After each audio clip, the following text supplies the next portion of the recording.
తెలంగాణలోని ప్రభుత్వ ఉద్యోగుల కుటుంబాలకు అండగా నిలిచేందుకు రేవంత్ సర్కార్ ప్రతిష్టాత్మకమైన ఉచిత ప్రమాద జీవిత బీమా పథకాన్ని సిద్ధం చేసింది. గురువారం మధ్యాహ్నం 3 గంటలకు రవీంద్ర భారతిలో ఏర్పాటు చేసిన భారీ ప్రోగ్రాంలో ముఖ్యమంత్రితో పాటు పలువురు మంత్రులు, ఉన్నతాధికారులు, ఉద్యోగ సంఘాల సమక్షంలో ఈ పథకానికి శ్రీకారం చుట్టనున్నారు.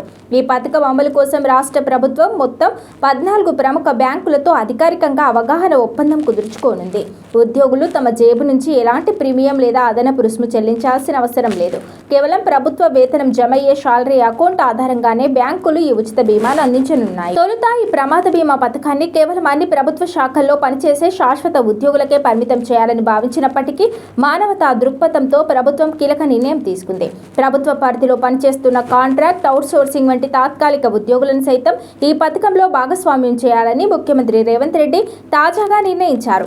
ఎవరికైతే బ్యాంకు ఖాతాలో ప్రభుత్వ వేతనం నేరుగా జమవుతుందో వారందరికీ ప్రమాద బీమా వర్తిస్తుంది. తద్వారా రాష్ట్ర వ్యాప్తంగా దాదాపు 10 లక్షల ఉద్యోగ కుటుంబాలకు ఆర్థిక భరోసా చేకూరనుంది.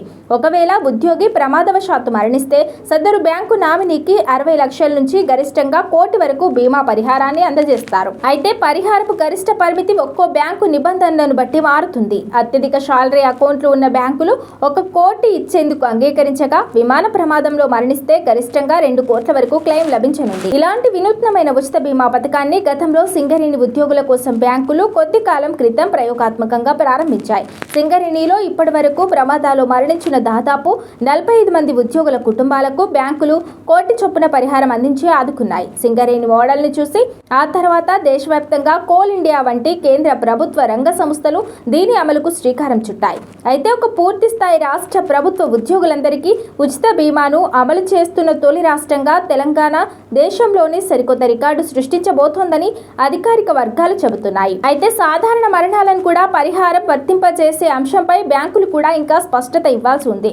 ఉద్యోగులకు బీమా భరోసాతో పాటు ఎంతో కాలంగా పెండింగ్ లో ఉన్న హెల్త్ కార్డుల పంపిణీ ప్రక్రియను కూడా వేగవంతం చేయాలని రేవంత్ ప్రభుత్వం భావిస్తోంది.